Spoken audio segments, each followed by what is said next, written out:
Sabratul Heria, NPM A1A020045 dari kelas 1B, Program Studi Pendidikan Bahasa Indonesia, Fakultas Keguruan dan Ilmu Pendidikan, Universitas Bengkulu.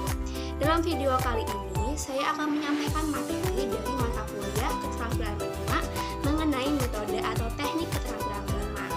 Jadi, sebenarnya itu ada banyak sekali metode pembelajaran menyimak.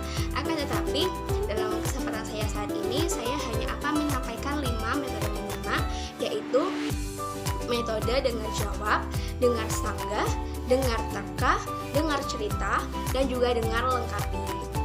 Di sini saya sudah bersama murid kelas 3 SMA yang akan menjadi murid saya dalam metode pembelajaran menyimak. Selamat siang adik. Siang kak. Dengan adik siapa namanya? Fatinah Azhar. Oke, adik Fatinah ya. Di sini kakak akan mengajarkan tentang metode pembelajaran menyimak. Jadi sebelumnya adik itu sudah tahu belum sih apa pengertian dari keterampilan menyimak itu? Belum kak. Kakak akan jelaskan dulu ya. Jadi, keterampilan menyimak adalah suatu proses yang mencakup kegiatan mendengarkan dengan sungguh-sungguh, penuh perhatian, pemahaman, serta untuk memperoleh informasi, menangkap isi atau pesan, serta memahami makna komunikasi yang disampaikan. Apakah adik sudah paham? Paham kak. Oke, jadi dalam pembahasan metode pembelajaran menyimak kali ini, kakak akan menggunakan pantun sebagai bahan simakannya. Pantun itu apa sih, Dik? Tahu nggak? Nggak tahu kak. Oke, jadi sebelumnya kakak akan membahas dulu tentang pengertian pantun, ciri-ciri pantun, dan juga jenis-jenis pantun. Jadi, pantun adalah jenis puisi lama yang tiap baitnya terdiri atas 4 baris, serta memiliki sampiran dan juga isi. Ciri-ciri pantun itu ada 4, Dik. Yang pertama, terdiri dari 4 baris. Yang kedua, tiap barisnya memiliki 8-12 suku kata. Yang ketiga, 2 baris pertama berisi sampiran, dan 2 baris terakhir adalah isi. Dan ciri-ciri yang terakhir adalah memiliki rima a atau rima ab. Nah, jenis-jenis pantun itu banyak, Dik. Kakak jelaskan ya. Yang pertama itu adalah pantun jenaka. Pantun jenaka adalah jenis pantun yang memiliki isi jenaka atau sebuah lelucon yang menarik. Tujuannya adalah untuk menghibur para pembaca ataupun pendengar. Kemudian jenis pantun yang kedua itu adalah pantun percintaan. Biasanya pantun percintaan ini untuk mengungkapkan isi hati seseorang kepada orang lain. Jenis pantun yang ketiga yaitu pantun adat. Pantun adat itu adalah pantun yang berisikan mengenai kebudayaan atau adat masyarakat.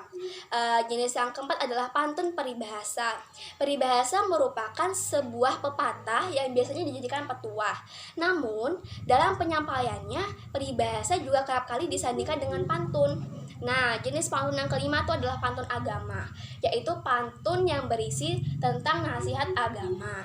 Dan jenis pantun yang terakhir adalah pantun teka-teki. Ini pantun yang paling seru ya kan? Merupakan pantun yang memberikan pertanyaan agar pendengar atau pembaca menebak jawabannya. Sudah paham, Dik? Paham kak. Oke, sekarang kita akan masuk ke pembahasan utama yaitu metode menyimak. Metode atau teknik yang pertama adalah teknik dengar jawab. Jadi, di sini kakak akan membacakan sebuah pantun. Adik dimohon untuk menyimak dengan serius ya. Setelah kakak selesai membacakan pantun, nanti kakak akan bertanya mengenai pantun tersebut. Paham? Paham kak. Kakak akan membacakan pantunnya nih. Pergi ke pasar membeli sapu, tidak sengaja menginjak duri. Jangan lupa sholat 5 waktu di sela kegiatan sehari-hari. Nah, pertanyaannya, pantun tersebut itu masuk ke dalam jenis pantun apa, Dik? Pantun agama kak. Alasannya kenapa tuh? Karena dalam pantun itu berisi perintah untuk melaksanakan sholat. Nah, betul sekali ya. Tepuk tangan dulu. Kita lanjut ke metode atau teknik yang kedua ya, Dik ya, yaitu teknik dengar sanggah. Jadi, kakak akan membacakan pantun. Jika ada sesuatu yang salah, adik diperbolehkan untuk menyanggah dan membenarkan. Paham? Paham kak. Oke, kakak bacakan pantunnya ya. Panas-panas kota Jakarta akibat pemanasan global. Bila mendambakan lulus sarjana, tidur malam tanpa celana. Kakak ulangi, panas-panas kota Jakarta akibat pemanasan global. Bila mendambakan lulus sarjana, tidur malam tanpa celana. Nah, apakah ada sanggah? Ada Kak, itu pantunnya memiliki rima yang salah. Karena salah satu ciri-ciri pantun itu memiliki rima AAAA atau ABAB. Tetapi tadi di baris kedua salah, bagian kata global tidak seirama. Oh iya benar. Jadi yang benar itu seperti apa coba? Jika kata global misalnya diganti dengan dunia, maka akan seirama Kak. Oke, coba kita baca dulu ya pantunnya jika menggunakan kata dunia. Panas-panas kota Jakarta akibat pemanasan dunia. Bila mendambakan lulus sarjana, tidur malam tanpa celana. Oke, benar ya Dik ya. Jadi ini punya rima apa? A, A, A, A. Oke, jadi semuanya jadi seirama. Sekarang kita masuk ke metode atau teknik pembelajaran menyimak yang ketiga, yaitu teknik dengar cerita. Jadi pada metode ini kakak akan membacakan sebuah pantun. Setelah itu adik diminta untuk menceritakan kembali isi dan makna dari pantun tersebut.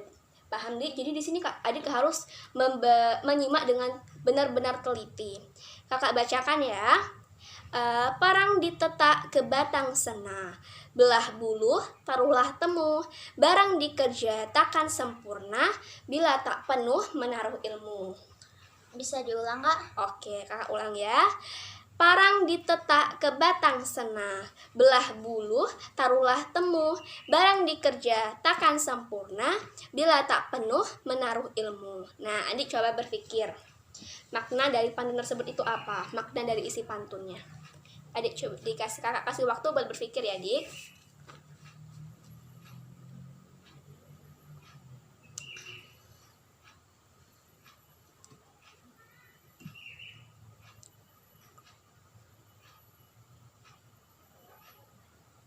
Apakah sudah dapat, Dik? Sudah Kak. Makna dari isi pantun itu adalah segala sesuatu yang kita lakukan harus berdasar ilmu yang dipelajari agar hal yang kita lakukan itu berhasil dan menjadi sempurna. Oke, jadi segala maknanya itu segala ilmu yang kita dapat harus dipelajari betul-betul ya Dik ya. Mau dalam aspek apapun di dunia ini ya kan? Oke, sekarang kita lanjut ke metode atau teknik pembelajaran menyimak yang keempat nih, yaitu teknik dengar terka. Kakak akan membacakan pantun. Adik diminta untuk menerka tujuan pantun tersebut secara spontan. Jadi ketika kakak sudah membacakan pantun, adik langsung refleks menyebut tujuan dari pantun itu apa ya. Kakak bacakan pantunnya. Kunang-kunang berlaksa-laksa, di selagi hujan badannya basah, pinjam duit setengah memaksa, bayar hutangnya benar-benar susah. Nah, terka coba Dik, tujuannya apa? Tujuannya adalah untuk menyindir orang-orang yang ditagih hutang tetapi selalu beralasan. Nah, betul. Itu tujuannya adalah untuk menyindir orang-orang ya Dik ya. Jadi, pantun jenaka itu walaupun untuk lucu-lucu, tetapi juga memiliki tujuan yang lain, bisa untuk menyindir orang, ya kan Dik? Oke, tepuk tangan dulu untuk Adik.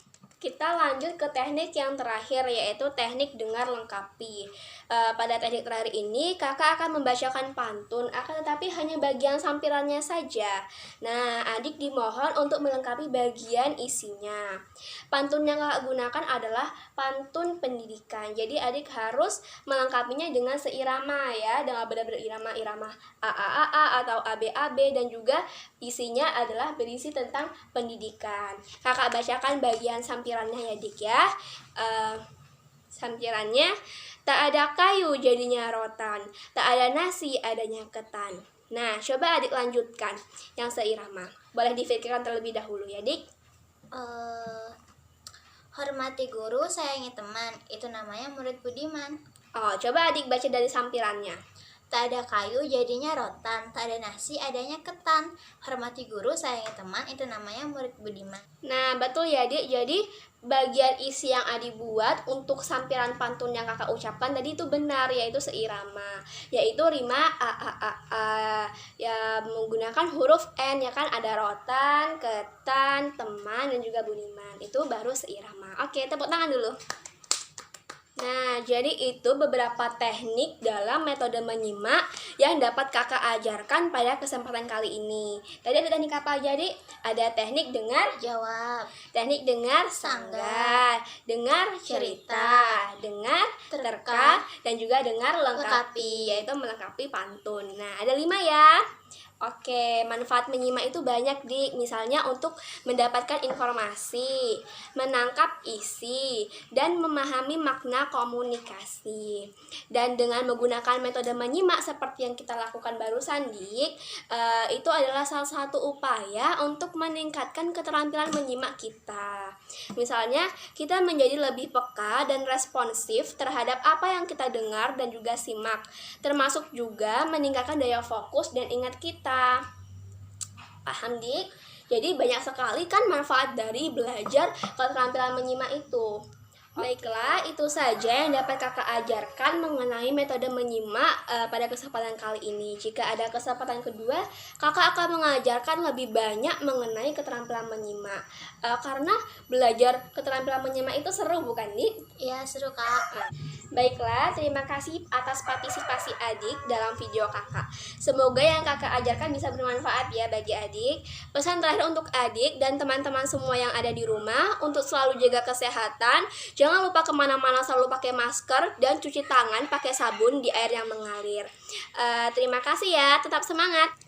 Oh ya, dan jangan lupa untuk subscribe dan like video ini jika materinya bermanfaat untuk kalian dan teman-teman semua. Oke?